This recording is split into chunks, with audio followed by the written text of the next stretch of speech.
ఇక తెలంగాణ రాష్ట్రంలో BJP party ఎప్పుడు అధికారంలోకి వస్తుందో అసలు ఆ పార్టీ నాయకులకు కూడా తెలియదు. కానీ వాళ్ళు ఏం చేస్తారు అంటే పెద్ద పెద్ద సెంటిమెంట్ డైలాగులు అయితే మస్తు వదులుతారు. వీళ్ళు వదిలినట్టు ఎవరు కూడా వదలరు. ఎందుకంటే ఏ ఎన్నికలు వచ్చినా ఇక మాదే అధికారం అంటారు. మళ్ళీ కూడా ఏదో ప్రెస్ మీట్ పెట్టారు, చూద్దాం ఒకసారి. వీళ్ళు ప్రెస్ మీట్లకే పరిమితం అవుతారు కానీ అసలు గ్రౌండ్ లెవెల్ వర్క్ చేసే నాయకుడే ఉండడు, కార్యకర్తను వచ్చి పట్టించుకునే నాయకుడే ఉండడు. ఏమంటుండో ఇక్కడ ప్రెస్ మీట్ ఉన్నది కదా, ప్రెస్ మీట్ లా కాంగ్రెస్ బీఆర్ఎస్ బూత్ పార్టీలు. సరే మరి కాంగ్రెస్ బీఆర్ఎస్ బూత్ పార్టీలు అయితే మరి ఆ పార్టీలోనే అధికారంలోకి తీసుకొస్తారు కదా ప్రజలు. మరి మీది మంచి పార్టీ కదా, మరి మీకెందుకు మిమ్మల్ని అధికారంలోకి తీసుకొస్తలేరు? జిహెచ్ఎంసీ ఎన్నికల్లో మేయర్ పీఠాన్ని కైవసం చేసుకోవాలి. అబ్బా వీళ్ళు చెప్తుంటే ఇక ఎట్లా అంటే ఏ ఎన్నిక వచ్చినా అది మాదే, మేమే కైవసం చేసుకుంటాం అని అంటారు.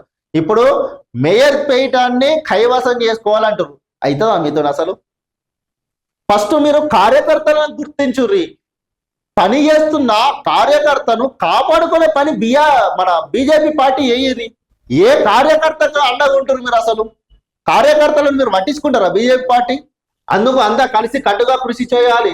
గతంలో క్రిమినల్ రికార్డ్స్ ఉన్నవారు రాజకీయాల్లోకి, గతంలో క్రిమినల్ రికార్డ్స్ ఉన్న వాళ్ళు రాజకీయాల్లోకి అట. ఇప్పుడు చదువుకున్న వారంతా పాలిటిక్స్ లోకి. గతంలోనే అంటే మన క్రిమినల్ కేసులు ఉన్న వాళ్ళు రాజకీయాల్లో ఉన్నారట. మరి ఇప్పుడైతే చదువుకున్న వాళ్ళు పాలిటిక్స్ లోకి రావాలని చెప్పైతే బీజేపీ పార్టీ మరి చెప్తుంది. బీజేపీ రాష్ట్ర అధ్యక్షుడు రామచంద్రరావు. ఇక రామచంద్రరావు గారు వచ్చిన తర్వాత ఆ పార్టీ ఎంత బలోపేతం పెరుగుతుంది మరి ఏంది అనేది ఎన్నికలు చూస్తున్నాం కదా మనం, జరుగుతూ ఉన్నాయి, అది సాగుతూనే ఉన్నది. వీళ్ళు ఏమంటారు, మాదే అధికారము, ఇక మేమే వస్తాము అంటారు. మేమే కైవసం చేసుకుంటామంటారు. మరి ఈ జిహెచ్ఎంసీ ఎన్నికలలో మేయర్ పీఠాన్ని కైవసం చేసుకుంటామని అంటారు. చూద్దాం మరి వీళ్ళు అన్నట్టు వీళ్ళు కైవసం చేసుకుంటారా, మళ్ళా డిపాజిట్ గల్లంత అవుతుందా? ఒక్కసారి కూడా అసలు తెలంగాణ రాష్ట్రంలో బీజేపీ జెండా ఎగరవేయాలని కసితోని పకడ్బందీతోని కష్టపడి పని చేసే అసలు నాయకుడు ఎవరైనా ఉన్నారా?